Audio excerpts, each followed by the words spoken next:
Ok, vamos en 3, 2, 1. Welcome to another in our series of Real People in Scripture, where we look at the lives of real people who lived in real places at very real times.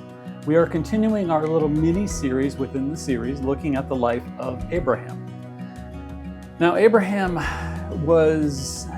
experienced what we call a theophany, or possibly a Christophany. Big fancy words, I know, right? Well, these were what we would call pre-incarnate appearances of Christ, or some sort of incarnate appearance of God.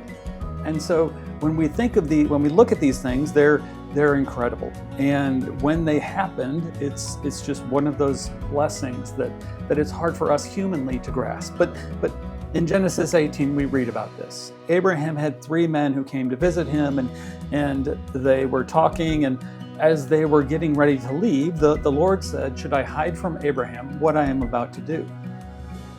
Abraham will surely become a great and powerful nation. All nations will be blessed through him. So let's see, should I tell him?" And he did. He said the outcry against Sodom and Gomorrah, if you listened a couple episodes ago, I kind of teased a little bit about this. The outcry against Sodom and Gomorrah is so great, and their sin so grievous, that I will go down and I will destroy the nation. God was going to wipe them from the map. And Abraham, when he heard this, his response was fascinating. He interceded. He tried to stand as a mediator between Sodom and Gomorrah and God and ask for mercy. Even though these people were so wicked and evil, Abraham still thought, maybe if I beg God for mercy, God will be merciful.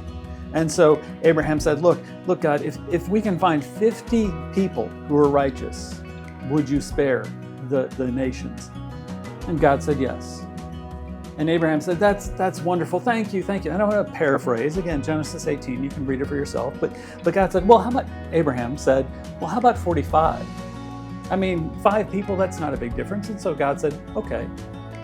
And Abraham said, well, how about 40 and 30 and 20 and 10?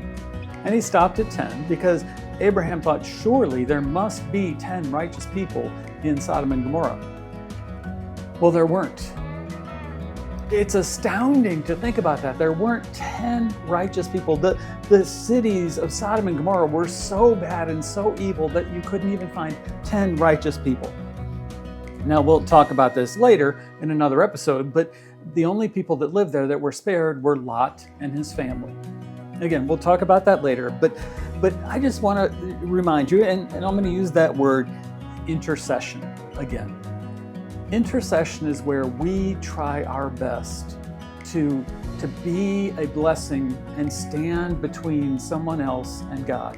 And not in a way that we're trying to take away God's power or his sovereignty or anything like that, but we just lay before God in that person's place and intercede for them and beg God. It might be for a health condition, it might be for a job, it might be for a relationship, it might be any number of things. But intercession is something that we read about all the way back in the time of Abraham. We read about it in the New Testament a lot as well, where people are interceding or praying for other people. So I want to encourage you, be willing to intercede with God for someone. If you know that someone is going through a hard time, if you know there's a difficulty, be willing to just lay on your face before God and let that person know that you're praying for them, that you're reaching out to God for them, that you're trying to see them blessed in spite of whatever struggles are going on. It's a way that you can love your neighbor, which is what Jesus commanded us to do. You can love God and you can love your neighbor if you're willing to be an intercessor, if you're willing to be a mediator, if you're willing to stand in that gap. It's what Jesus did for us ultimately on the cross. That's all the time we have. Remember, your time is his time, so please use it wisely. God bless.